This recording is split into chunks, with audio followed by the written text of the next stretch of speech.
Hi, everyone. Welcome to the Epic Vision Zone. My name is Jane Applegath, a former award-winning stockbroker, television producer, script writer, yoga instructor, and serial entrepreneur, now founder of the Epic Vision Zone. Each show, we offer you an inspiring person or message to bring you closer to your big dream by showing you how to enter the portal to your new reality, where possibilities, prosperity, potential, and your epic life reign. Thank you so much for being here today. Our guest this afternoon is Gary C. Laney. He says that your sphere of influence is the essential ingredient in your recipe for success, respect, and a legacy. Gary Laney is a two-time best-selling author, a serial entrepreneur, former high-tech executive, CEO of Success Masters, and a dynamic speaker who has inspired tens of thousands of entrepreneurs and business and sales professionals with personal and professional success training. Known for his ability to turn around businesses and create dynamic revenue growth, Gary's strategic process shows you how to seek out and align yourself with intentional influencers by using transformational connection techniques to integrate empathy and trust into business relationships. The results: improved performance and insights about how to restructure your organization to reach its full potential. His national best-selling book, The Power of Strategic Influence, which is fabulous, by the way, delivers powerful insights and wisdom on the value and need for human influence. Packed with treasured stories that bring to life his visionary spheres of leadership, relationships, perspective, and much more, his book will inspire and influence you to live your greatest life. Prior to his entrepreneurial run, Gary spent 25 years as an executive in corporate high-tech and commercial publishing. He has a triple major MBA from Northwestern Kellogg in finance, marketing, and policy. Welcome, Gary. I am so honored to have you here with us today. Well, Jane, thank you so much. It's an honor to be with you, finally meet you, and excited about our discussion. Yes, absolutely. I am as well. As I said, I've been reading the book, and I am really excited to delve into this topic of influence. So before we get started in there, give me an idea of what inspired you to do the work that you do today. You know, that's an interesting question because I've had four different careers in my life. So, what inspired me to do what I'm doing today? I think it's really been an evolution from the beginning. I was really, my entire life has been filled with titles and roles where I've served other people, both on a personal basis, a religious basis, and business basis. And so, I think it's an evolution of me finally being at that point in my life where I can just focus on things I really care about. I'm not at anyone's beck and call, to be obligated in some form or fashion or even direction. So I mean, it's really people that motivate me. It's my family. It's the things that I love doing, and really, when it comes down to it, helping other people succeed, get past their personal issues, and be more fulfilled. And I've done that a lot. I've coached a lot of people. I've managed a couple of thousand sales and support people in my lifetime. And so it and by the way, maybe we'll get into this, but I've been inspired by so many great people in my life. I've met the likes of Stephen Covey, who was a mentor of mine for years, and other people like him. So we'll see where we go with this, but I'm happy to answer any questions that might be related. Well, thank you for that. I can certainly relate because I have myself been a serial entrepreneur. And as you could see from the opening, the span of different industries that I have delved into, from the creative to the spiritual to the financial. But what it does, I mean, I don't know about you, but when I was younger, I used to think I'm a jack of all trades and a master of none, which I Right. didn't view very favorably.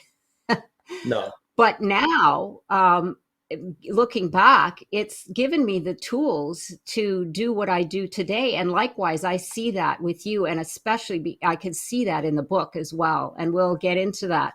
So yeah, thank you for that insight, because I can certainly understand where that amalgam of all of those different industries and positions have brought together the fabulous teaching that you do today. So Well, speaking I of the might book, go ahead. go right ahead. I was just going to say it's the versatility that makes you interesting to me. I think our backgrounds, the ability to be able to pivot and do things. I think I don't really care what industry I'm in as long as I love the process, the people, and the products. It really doesn't matter to me. So thank you for that, and thank you for reading my book. By the way, it's an honor to be interviewed by someone that actually took my book seriously. So thank you. My pleasure. Like I said, I can't wait to delve into it, because there are so many nuggets in here that people are going to be eye opening for everyone, for sure. So, speaking of the book, what inspired you to author your book, The Power of Strategic Influence? Well, so I mentioned Stephen Covey, right? Back when I was in my 20s, um, I had the opportunity to read one of his books. It's a book you probably not have heard of before. It's called Spiritual Roots of Human Relations. He was an organizational behavior expert. And I read that at a time when I was living in Europe, and it just really took me by surprise that there's something to knowing how to develop relationships with people so that it's a meaningful, win-win type of situation. So hence his win-win concept. I then became a student of his in a big class of 400 students. Was This is before the Donahues of the world, but he was like someone that could get out in a crowd of 400 people and connect with people instantly and make something meaningful out of that experience, even though you're in such a large crowd. Finally, I went to work for a company where he became an advisor. And so for the next 10 years, I had the opportunity to be in management sessions where he taught us. I got to get to know him personally, got to know his wife, Sandra. And so Stephen was the start and the person that hired me to get to know Stephen Schallenberger. Those two people gave me access to people for the first time in my life that were influential. That blew my mind as far as conceptual ideas, what you can do in life, not to be inhibited by your own personal limitations, to not let self-imposed negativity stop you from achieving things. And so for the next 35 years, I'm dating myself a little bit. I've been teaching concepts from Stephen Covey, from Dennis Waitley, from Earl Nightingale, from Zig Ziglar, because I manage a lot of salespeople. I haven't always been a sales person, manager, executive, but majority of my career was in that.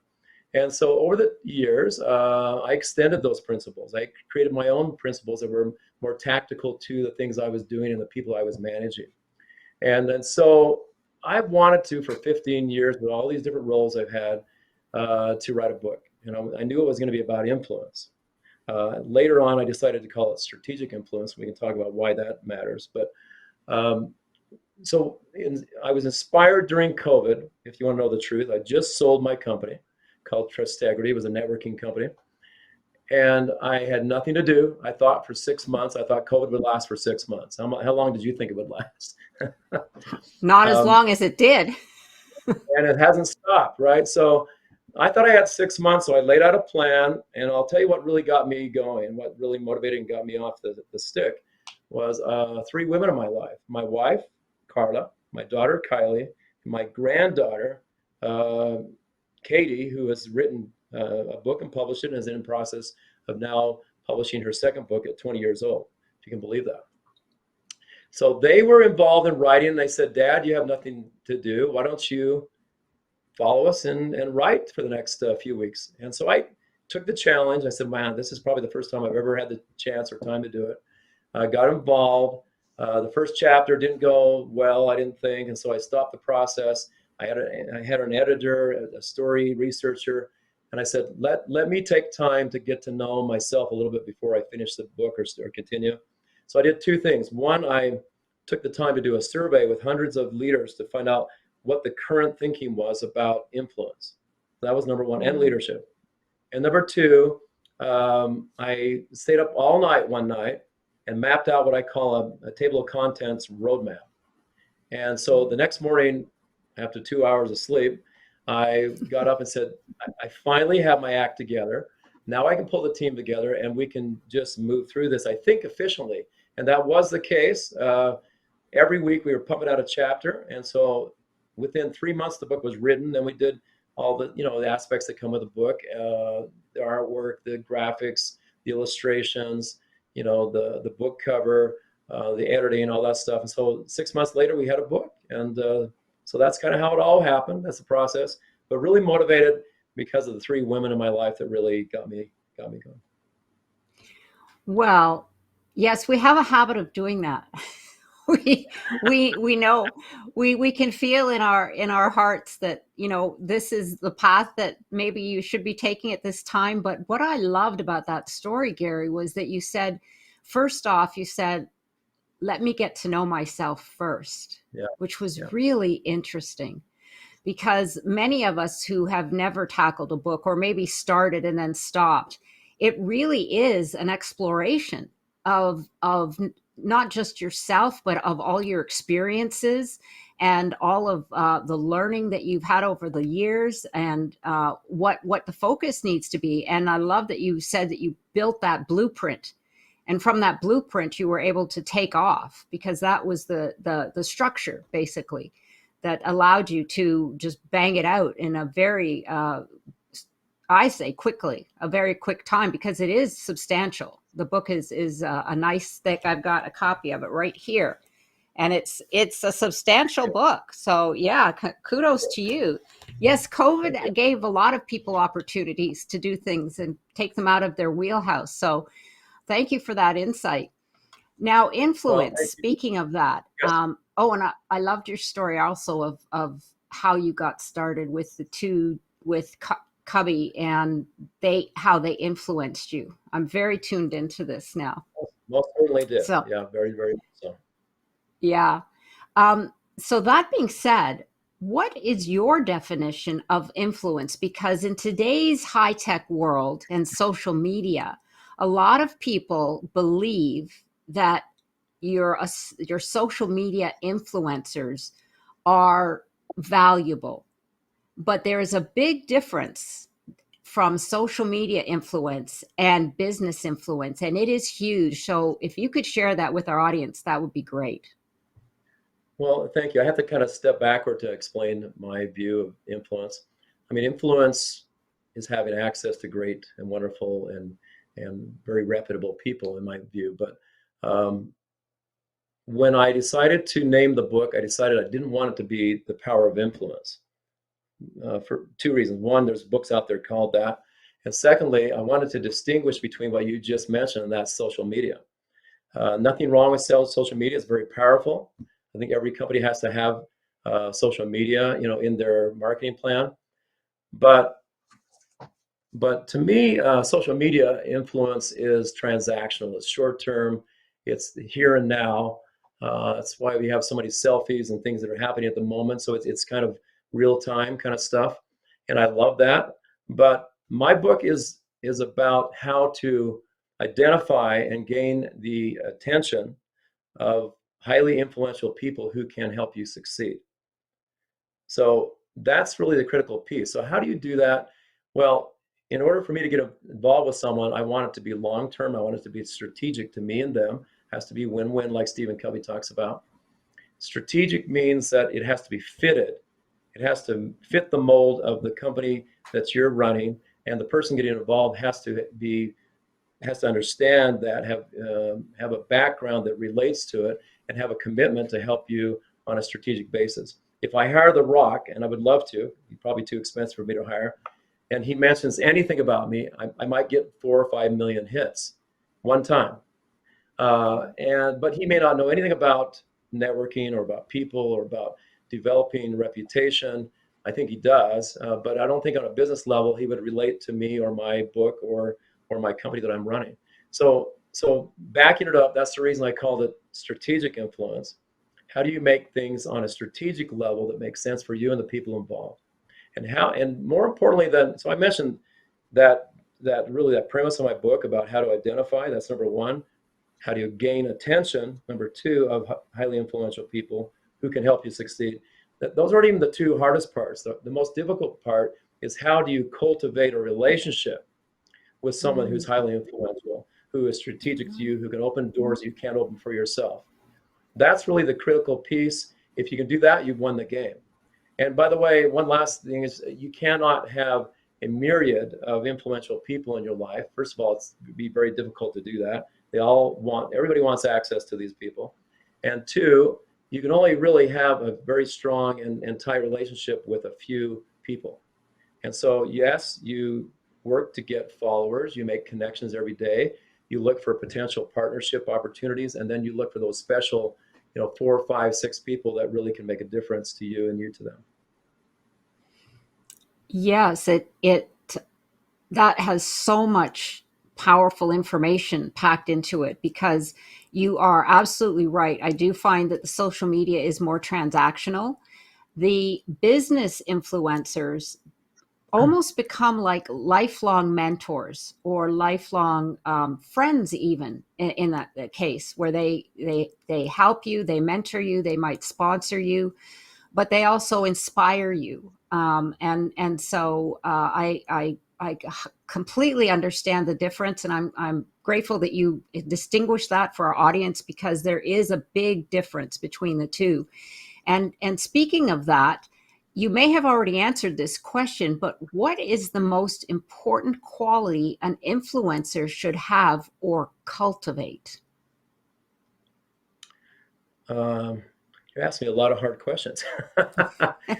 Let me answer it this way. So, in my book, you may have not gotten to it yet, but in Success Factor 8, I talk about um, competitive competencies that you have to have as a leader to be successful. There are dozens and dozens of competencies that a leader could have and possess, acquire, but not everybody possesses them all. In fact, I have another book I'm writing, and we're going to be talking about superpowers, because everybody Mm. has a superpower that they're really, really super good at, and that's the one thing that distinguishes them, and that's why people follow them. But I think you still have to have a sampling and some level of competency in several areas, several traits and characteristics. So I have 10 in the first book. The next book I've identified through several other surveys up to 30 that people think are really critical if you want to be a really successful, effective, influential, and strategic leader. And so, but I will mention the one that keeps boiling to the top, and one I just wrote about in my newsletter this week called Influential Leadership on LinkedIn, is emotional intelligence. Mm. I have not always understood that concept. And one thing I distinguished in my newsletter, it was yesterday, is that EQ, the emotional quotient, or emotional intelligence, does not mean you're just a nice person. That is a symptom. That is an outcome of a person that is considerate, who stops, who thinks, who tries to understand a situation and tries to make it so that it's good for everyone. But I came up with three principles that kind of simplify this very, I think, complicated concept of emotional intelligence. First one is being patient. So a leader who is patient, a leader who has empathy, and a leader who has humility. Doesn't mean you're not confident. It's very related to another competency that came up in my surveys, and that's being humbly confident. Tom Ziegler, who's the son of the great Zig Ziglar, during an interview that I did with him for my book, said that Ken Blanchard had told him one time what leadership was, and he said it's being humbly confident, which Mm. they seem to oppose each other. Someone who's humble and who's confident. Well, you want someone to be excited and be confident and be a great leader, but at the same time, you want them to be considerate and conscious about the people they work with, to have humility in times of humility, and be understanding when it's needed, but at the same time be inclusive. So I got too many things to talk about. I'm going to say emotional intelligence is probably the one I'd like to focus on. Yes, I could see that. Where my mind was going, and very much in line with that, was mindset. But Yes. certainly, emotional intelligence is, when you dig into that topic, it encompasses so much. And I love that, humbly confident, because leadership is going to take a big shift in the future. Well, we're already in that realm right now, but I do We are. believe that the role of leadership it's got to change, or your corporation will be in jeopardy, because the whole concept of leadership and being a hierarchy is changing. But what you said, in essence, with emotional intelligence, with empathy, and patience, and that sort of thing, because I do, like you, come from the school of back in the day when the leader was like barking orders, and you did your job. and, and I'm not sure Very that's going true. to work with the generation. No. Well, we have this great resignation, they call it, going on right now. Yeah. Gallup says that by the end of the year, 60 some percent are considering leaving their jobs. And I Yeah. recently interviewed for my next book a guy named, amazing guy, named Nando Cicerone. He's the president USA of UPS. I flew out to Atlanta, met him at the world headquarters, interviewed him, and we talked about this concept about leadership and people leaving their jobs. And he said, well, Gary, people don't leave their jobs. I said, what do you mean, Nando? He says, they leave their leaders. Mm. So they're not happy with the way they're being treated, the way they're not being included, they're not getting credit, they're not being involved in some kind of collaborative exercise that allows them to feel like the decision and the ownership they're a part of. Leaders, from the past want to take credit for it and want to run and push ahead without any consequence, and that's not going to work today. It's just not going to.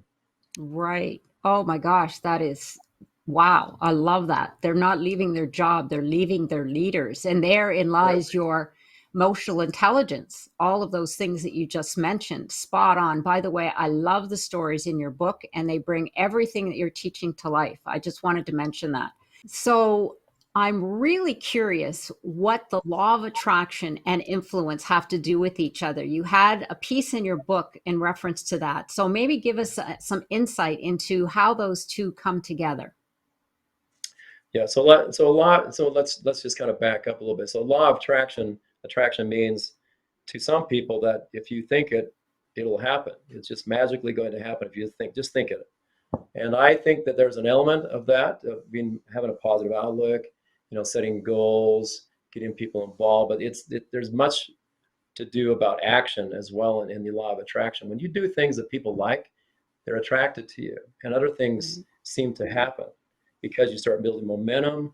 People start to get involved, and that's where the attraction thing really happens. And if you get followers that like what you said the first time, but then you act and show them that it's actually possible to repeat and give them more evidence of the philosophy you're talking about, they'll want to wait for the second time. And if they start to use it and it actually works, they'll want to come back for the third time. So influence has a lot to do, I think, with attraction. I mean, physical attraction is one thing. Philosophical attraction is another thing. Your competency and your expertise is another thing.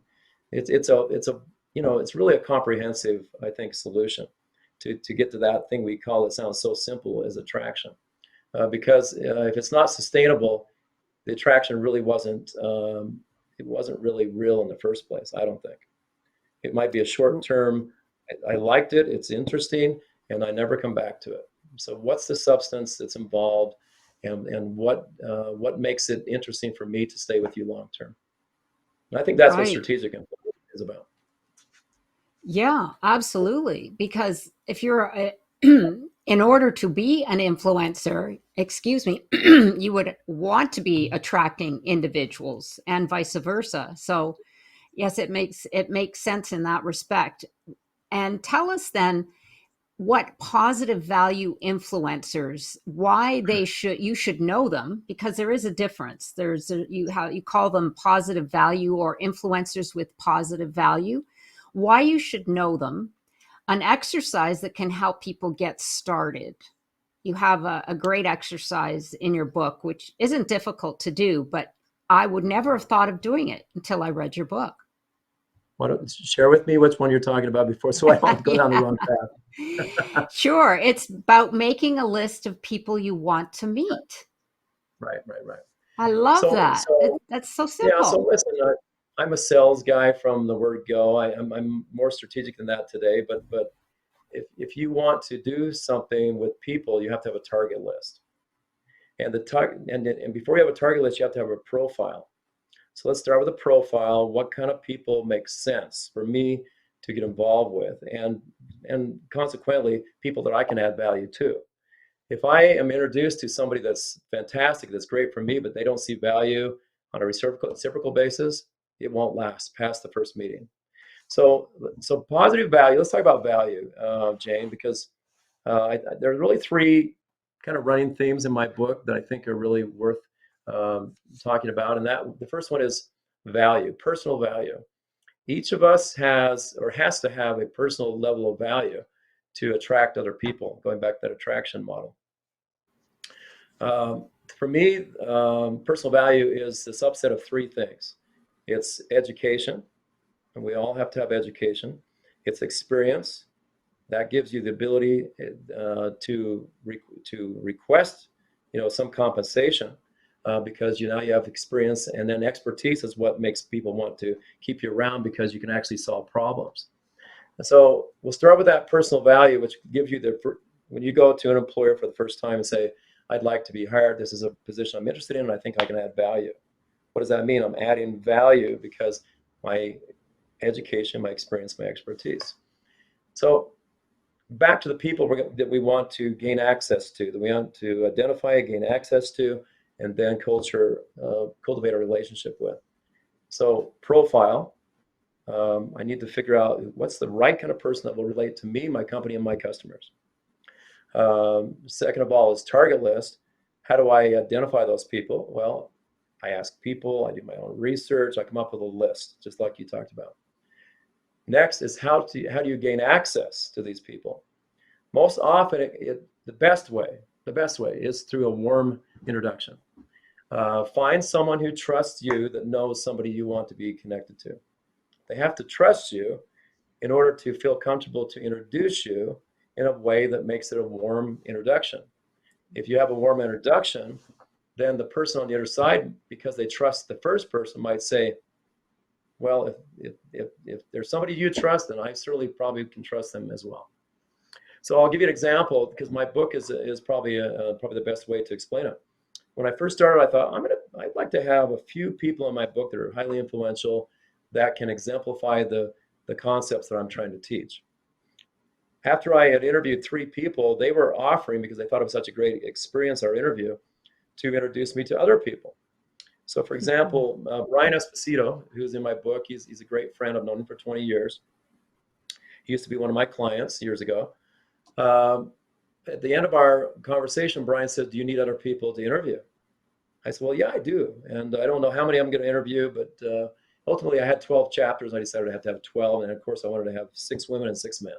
And then different varieties of industries, different cultural backgrounds. I mean, all that was important to me in this book, so it could relate to most anyone. And so Brian says, okay, well, I will make a list of people that you're looking for. And he did ask me kind of my profile. Next thing I noticed, he's throwing these names at me. And one of those names was Larry Namer. Larry Namer was the co-founder of a company called E Entertainment, ETV, which is a multi-billion-dollar company today. He was the co-founder of that company. Of course, I said yes. Now, it was an entertainment. I'm not an entertainment guy, even though I was in a band once upon a time. I'm not really. That wasn't my profession. But Larry had this startup story that was phenomenal, that I thought would really work well for my book. And more importantly, during our interview, I learned from him that he gives back. My last chapter is about giving back. I said, oh, Larry he'd be the perfect fit for my last chapter. What's interesting is I started to interview people, they learned about my book. They said, now you're assigning people to chapters? And I said, yes. And they said, well, I'd love to be in this chapter because I think it relates to me. And so the matching became very interesting. Our relationships grew because of that. And I think our interviews were much more engaging because we were trying to help each other.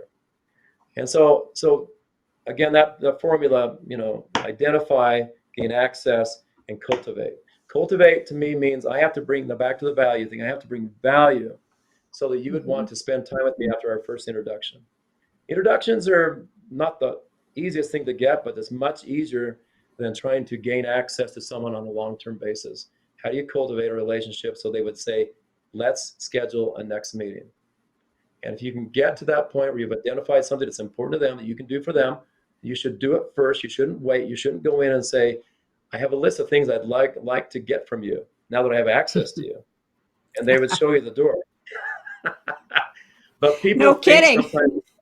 sometimes people think that's possible. It's not. You have to go in with a plan that says, I know I've done my research. I know what I can do that they want, that would make sense to them. And what it does, when you do something for someone in the beginning of a relationship, it builds instant trust, at least for now. Right. They all of a sudden want to be with you, and they have some interest in sacrificing some of their day or their time with you.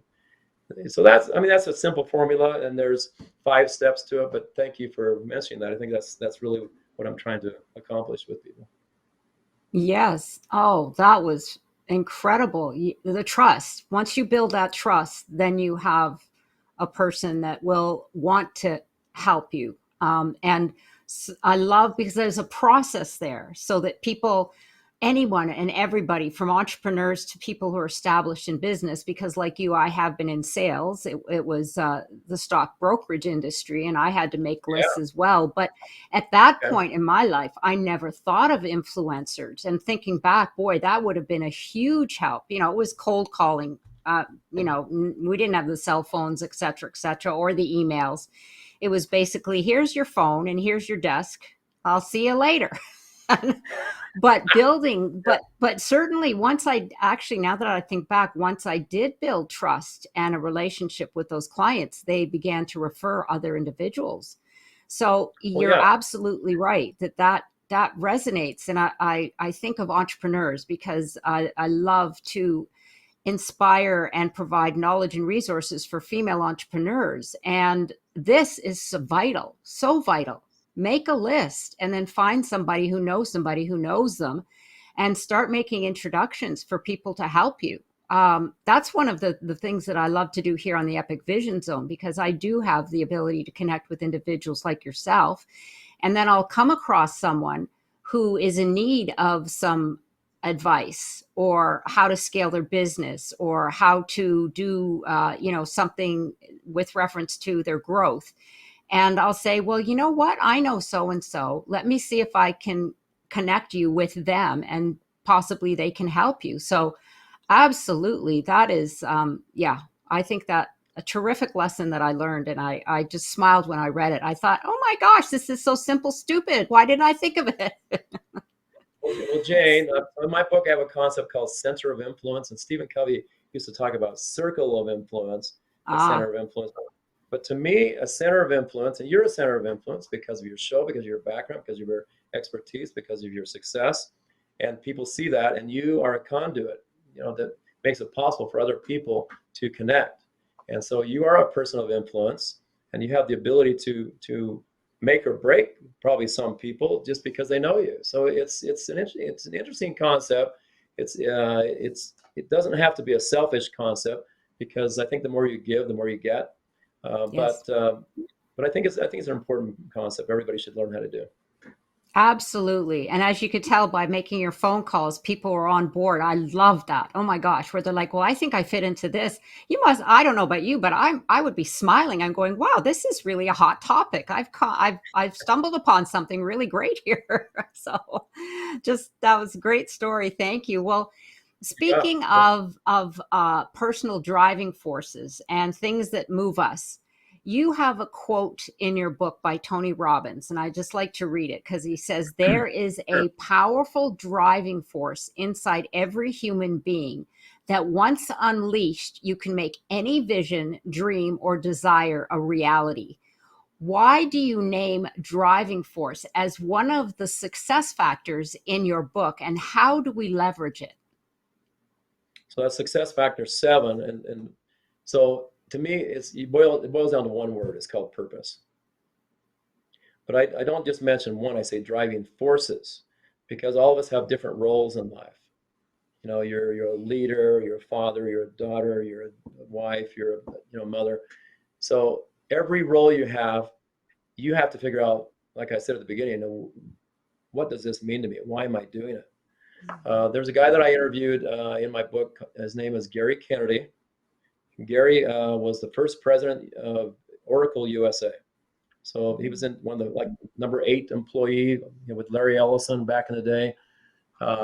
And his interview went a different direction I thought it would go. I thought we'd talk about leadership and startup stuff. It boiled down to talking about what was really important to him, and that is before he does something, before he accepts an assignment as a chairman, a board advisor, a CEO, or even someone that's helping people on the side, he always stops and asks himself, if I do this, can I make a difference? Mm. That's his driving force. That's his purpose. If he feels like he can make a difference, then he'll consider it. And then if he does it, he wants to do it in a way that makes sense, that really makes a difference. My dad always said, if you're going to do something, you might as well do it well. Why would you just waste your time doing something that you can't do well at, even if you want to do it? Why don't waste people's time? Do something you're passionate about, that you have the ability to make an impact with. That's real influence, I think. Yes, absolutely. And your driving force. It's interesting that you say that, make a difference, because I posted 3 questions to ask yourself the beginning of the year, and it said, if you knew you could make a difference, what would you do? That was my number 1 Wow, question. love it. Yeah. I love that. Because we always say, if you knew you couldn't fail, what would you do? And for me, that rings a little negative. I mean, I know failure is fertilizer, and we learn from our mistakes, but I thought, no, and possibly what happened is your book influenced me, because I know in your book you say influence is about doing good. It's about making a difference for the good or the better, Yeah. to improve someone's life, to improve a situation, a company, etc.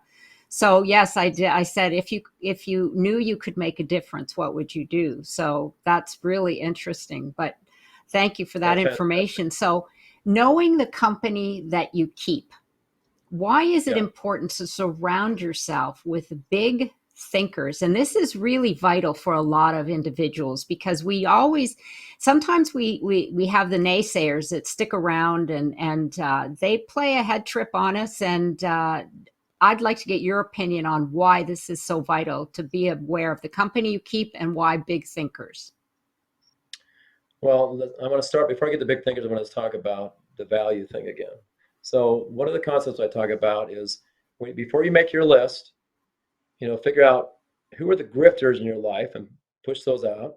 You don't want people that are going to try to take advantage of you for their own personal preferences. Number 2 are people with potential value, and then other people you just know there's value because you've had experience with them, you know them, and you have the ability. You think if you got involved to have something come come out wonderful and have a great outcome. So, but big thinkers, I mean, when you ask that question, I think, well, small thinkers, do I want to spend my time with small thinkers? I mean, people that don't really care about, you know, great things. I mean, great things can happen because people envision great things and then they create a plan to go after it. And I don't care who you are. But for me, it wasn't until I started to be um, in the same room with some big thinkers that this really made a difference to me. So Stephen Covey, again, back in 1979 is when I met him for the first time. And it was amazing to see how he had a different perspective about life, about relationships, about, importance that everything be win-win, that it's reciprocal, that it's not just about you. That was a big concept for me. And then I got through the company I was working for, Eagle Systems at the time. Steven Schallenberger, who was the CEO, gave me access to Dennis Waitley, to Earl Nightingale, to Zig Ziglar, to Doug Snar, to Charlie Tremendous Jones. I can keep going on. Bob Richards, who was the gold medalist pole vaulter. And I had to stop for a second and just tell you, maybe the first time though that I ever got access to someone who was a big thinker and a big accomplished person was when I was in high school. I don't talk about this very often, but in high school I did 3 sports. I did wrestling, track, and football. And I did drama because I love drama too. I was very very active as a high school student, and it was my experience in wrestling that just blew my mind because I had the opportunity when I was a junior in high school. I was winning about half of my matches, which isn't too bad, but I wanted to be a champion. And so one day I get a call from my coach who had never wrestled in his life, and that was one of the reasons I don't think I was as good as I was should be because he didn't know how to teach it. But he had tried to give us access to people that could teach us. I'll give you the nutshell version of this story. So he calls me one day and says, "There's a camp coming up in Salt Lake City at the University of Utah, and Dan Gable is going to be the main instructor there." Have you ever heard of Dan Gable? No. You have not? Oh, wow. So this will be a treat for you, maybe. So Dan Gable in 1972 won the gold medal um, against six opponents worldwide, global opponents in his category, wrestling category, by not giving up a single point to any of them. So not a single wrestler that wrestled him in that Olympics where he got gold scored a single point against him. And I knew that. I'd been following him. He was the epitome of the greatest athlete in the world, I thought.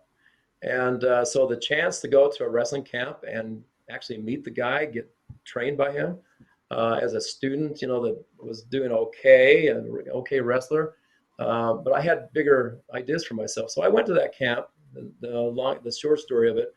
And during the first day there, the coach that was in charge of the camp, his name was Myron Roderick, famous Oklahoma State wrestling coach, came up to me and he said, "Gary," says, "I'd like you to be Dan Gable's escort tomorrow when he arrives in the morning."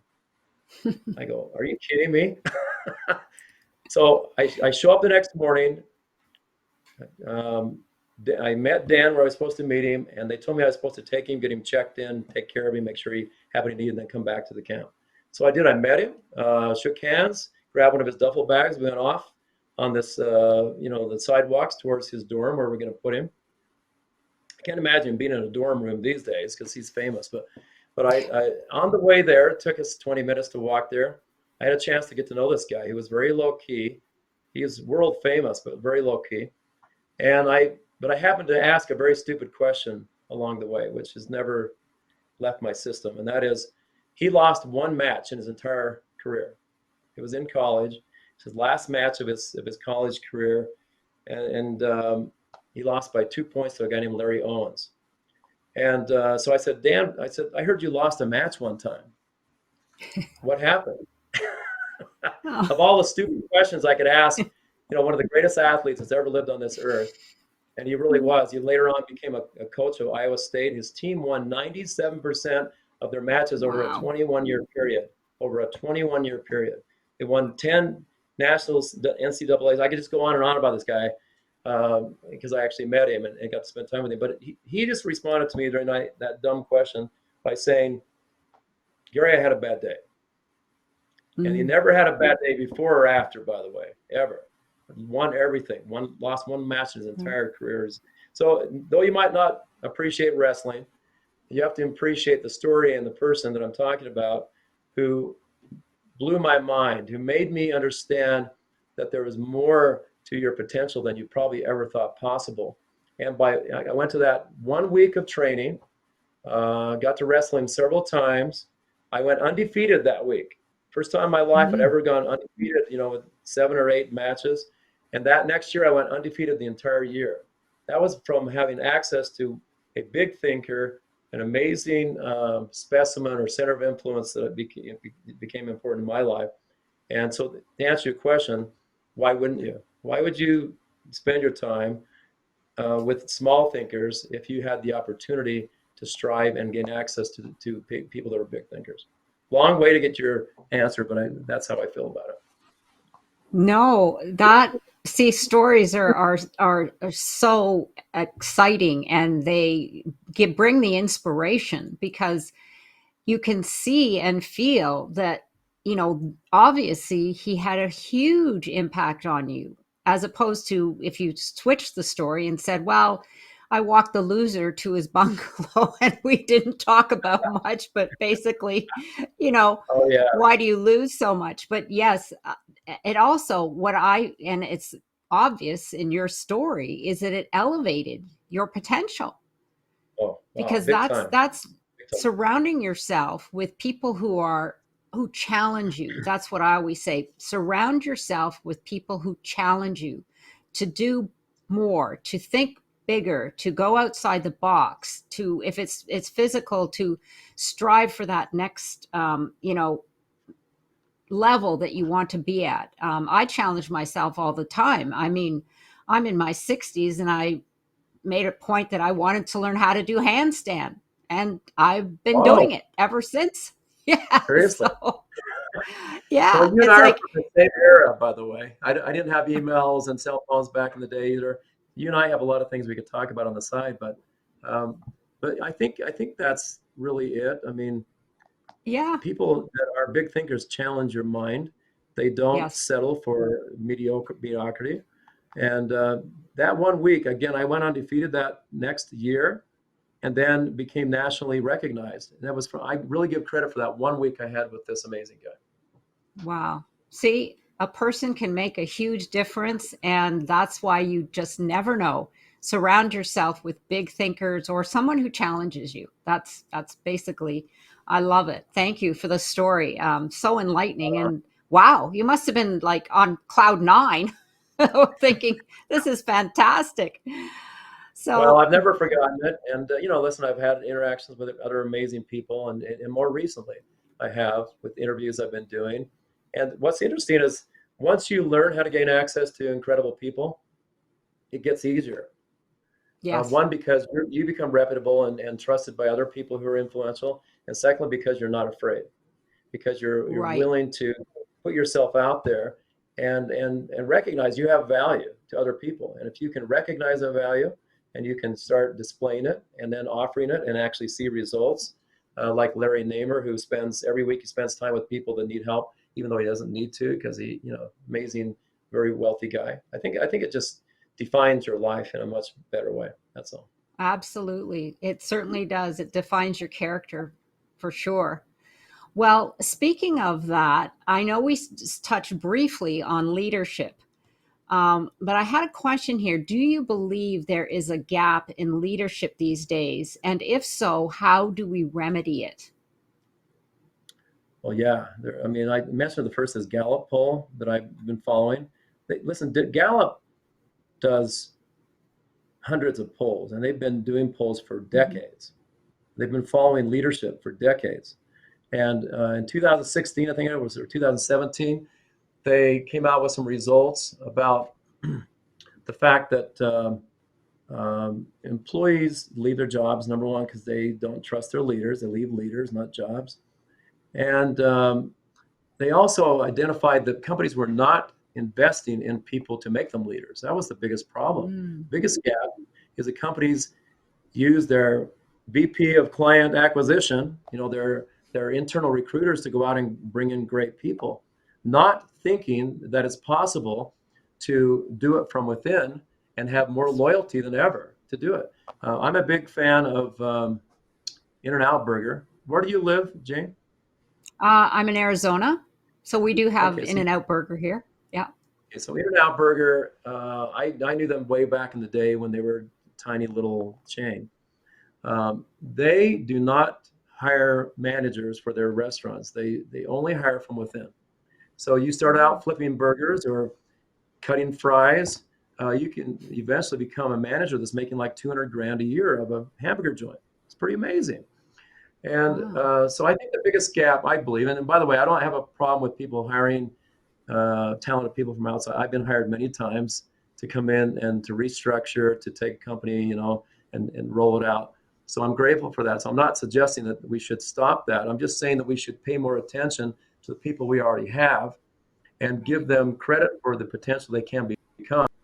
So in that survey of Gallup, they also asked companies, is it important to have a program to develop your people and help them become leaders. Because, by the Mm. way, a single performer who does well in their role as a stockbroker doesn't automatically have the ability or skill sets to become a leader over other stockholder brokers, right? Hmm. So, so they all said yes, it's very important. But then, when they ran the polls later, only 5% of the companies were actually doing it. So I think Right. there's a huge gap. I think companies are hurting themselves by not investing and putting money into their people, helping them become leaders, and learning the skill sets that it actually takes to run an organization, to lead, to be an example, and to be influential. They're not influential. That's the problem. People are leaving their jobs because they don't believe their leaders are influential. They don't trust them. They don't think that they care about their interests, and they don't manage them very well. So I don't know if that helps, but that's kind No, of. absolutely. You hit on something really.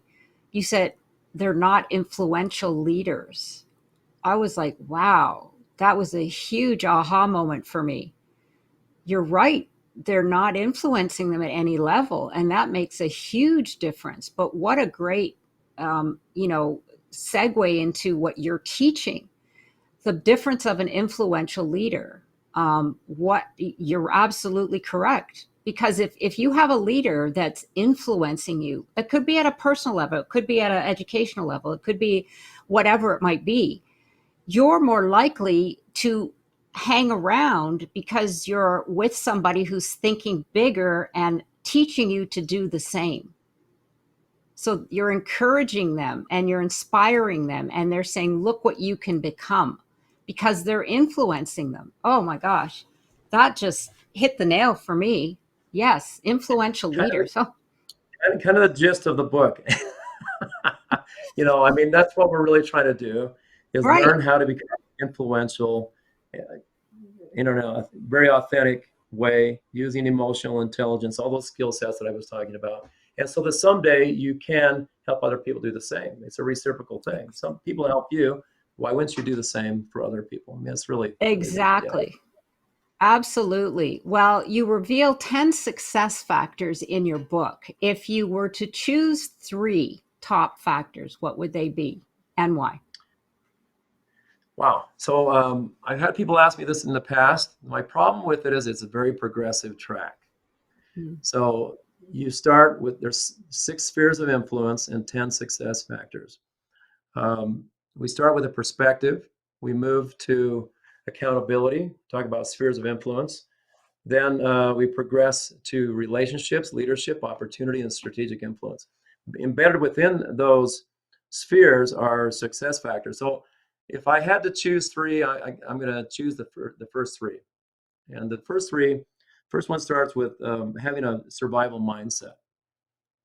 As you get started in life, you start a journey, you start a project, you start a company, you start a relationship, you have to say to yourself, I'm committed to this no matter what happens, whatever life throws at me, I'm committed and I can handle it. That's my commitment. Number two is to have what I call a networking focus. It means you have to agree and accept the fact that people have to be part of your solution. You can't go it alone. You can't do everything by yourself. You were never intended to do everything by yourself. We're social beings. We're here on this earth together to help each other accomplish much more than we could do on our own through that synergistic model. And then number three is accepting personal responsibility for everything that occurs in your life. That's a hard one. Mm. Most people Yeah. can't get over that. If you ask most people, does everything that happen in your life happen in a way that makes you responsible? Are you responsible? Are you willing to take responsibility for anything that happens? And most people will say, well, I'm responsible for about 50%, maybe. Some people 30%. Some people actually raise their hand and say, yes, 100%. So why do you say 100%? Because I'm responsible for the way I react to everything, how I respond, how I decide to move forward with everything that happens to me. Even if I was in a car one time on a freeway and a person had a heart attack and his car hit me. And there were cars honking all around me, and I was wondering, why are they honking? And then all of a sudden I saw this car coming right toward me, and I barely got out of his way. He hit my bumper, and then I stopped and called 911. But I wasn't responsible for his death. I wasn't responsible for what happened, really, but I was responsible for how I reacted to it. I stopped. I called 911. I made sure that nobody else was involved. I mean, it was my responsibility, I felt, to do something about it, even though I didn't cause it. There's a difference between Right. cause and reaction. Really big difference. So those are the three I think you have to start with, because without those, nothing else in my book works. You can't get to relationships. You can't get to opportunity. You can't get to strategic influence. You have to be willing to, count the costs up front. I'm willing to accept whatever happens, survival mindset. I know that people need to be involved, and I'm willing to make sure that happens. And number three, I'll take responsibility for whatever happens, whatever occurs in my life, and the buck, as President Truman said, will stop with me, kind of thing, so Right. Yes. that's my, I love it. Thank you. Yeah, I could see that. Absolutely. That responsibility one is one that's wow. That it's a in hard one. today's world, that's one that the next generation needs to really learn, Amen. if I can put it that way, in a very political Amen. way.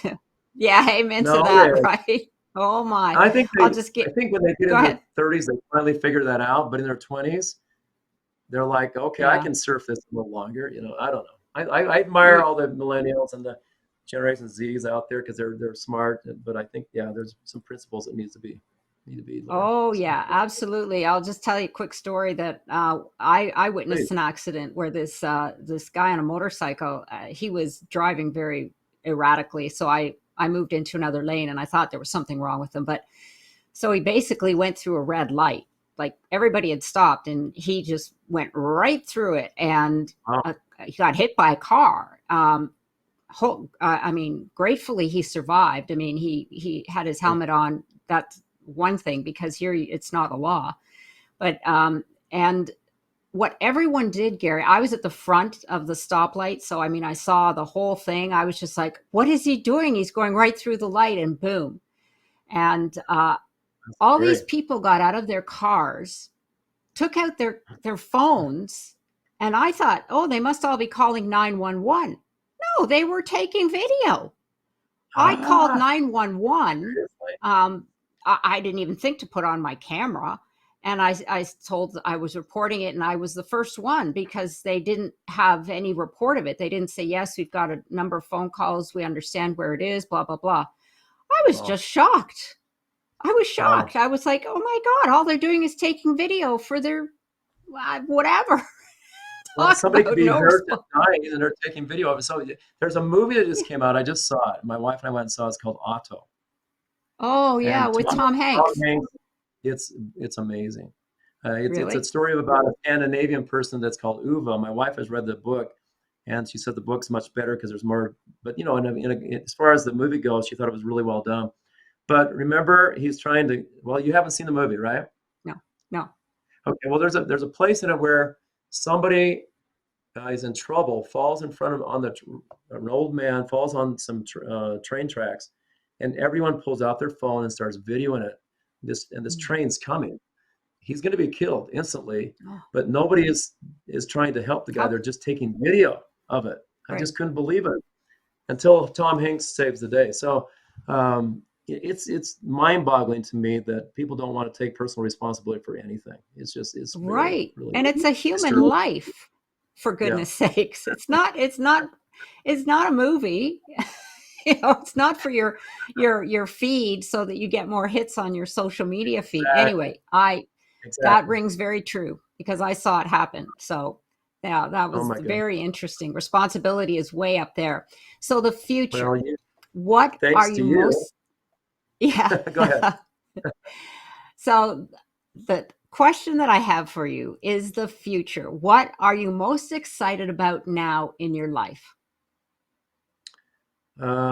Personal and business. Personal is my grandkids, my wife, doing things, serving, doing some things that we wanted to do for years. We've kind of been starting those golden years, even though I'm not ready to quit. I think when people quit, they die. And so So do I think the I. best way to live a long life is to stay active. So that's on the personal side. On the business side, I'm writing a new book. I don't have a title for it yet, but it'll be a book that's related to my first book, taking a deeper dive, but getting more into leadership. And so I'm excited about that. I've already done the interviews. This time I'm only doing 4 interviews, and each interview will match one of the sections. There'll be four sections in it. And I'm also talking more about me in this book. Everybody asks me, why didn't you give any stories about you in your book, in the Power of Hmm. Strategic Influence? And I just said, well, I thought it was all about other people, and that's what I was trying to focus on. I mentioned one little thing about me in the book, and that's it. So this book, I've been asked to tell some stories like we've been talking about today, and I'm planning to do that. And then talk about my influential journey, the foundational influencers in my life, which were critical to me. So I'm going to talk about that. And then finally, I'm starting a new business. So I owned a company called Trustegrity, which was a national professional networking company. I sold during COVID before I wrote my book. And then my non-compete expired. And so now I'm starting something that's similar. It's called Strategic Business Leaders. And so we've just launched our first chapter, and we're going to be expanding, bringing business owners together, business leaders together that want to talk about strategic influence, want to talk about giving back, want to talk about their business plans, about helping each other. So it's going to be kind of a compilation of those kinds of things. The world is chaotic right now. And so trying to bring something down to the ground that we can all believe in and work together on and brings unity, I think is important. I think my book helps a little bit in that regard, because you were trying to structure relationships that are meaningful without being selfish and having a kind of a selfless attitude. So that's what I'm excited about. I mean, from a personal and a business side. Yeah. Oh, wow. I can't wait to learn more about your new platform. It sounds fascinating. Well, after we'll get some information up there as well. So any last words you'd like to share? Did we miss anything? I think we might have covered it, but go ahead. Yeah, there's one concept I'll just share with you really quickly, and that is, I think if somebody asked me what are you really trying, what's the message you're trying to get out of your book, if somebody had to learn one concept, what would it be? And I think that is that influence and leadership cannot be self-proclaimed. So you can't stand up and say, I'm a leader, I'm an influencer, follow me. That's something that's bestowed upon you by other people. I think it's really critical to understand that concept, that just because you have a title, you have to still earn the right to be called an influencer, still have to be called, earn the right to hold that title that someone gave you because they thought you were qualified. So I think if anything that I can teach is that you have to earn the right, to be reputable, to have value to people, for people to respect you, to have that title of influencer. I think if I could get that message across, I'd be really happy. Yes, absolutely. Earn their trust. It's really yeah. I agree with you. It's a title that needs to be earned. Well, because we're here on the Epic Vision Zone, Gary, I have one last question. If your life were an epic story, what would the title be? I'm following a little bit in the footsteps of my friend Gary Kennedy, but I'd want my tombstone, I guess, to say he tried to make a difference. Oh. Okay, whether I made a difference or not, I want people to know I tried. Right, right. I would say he made a difference for sure.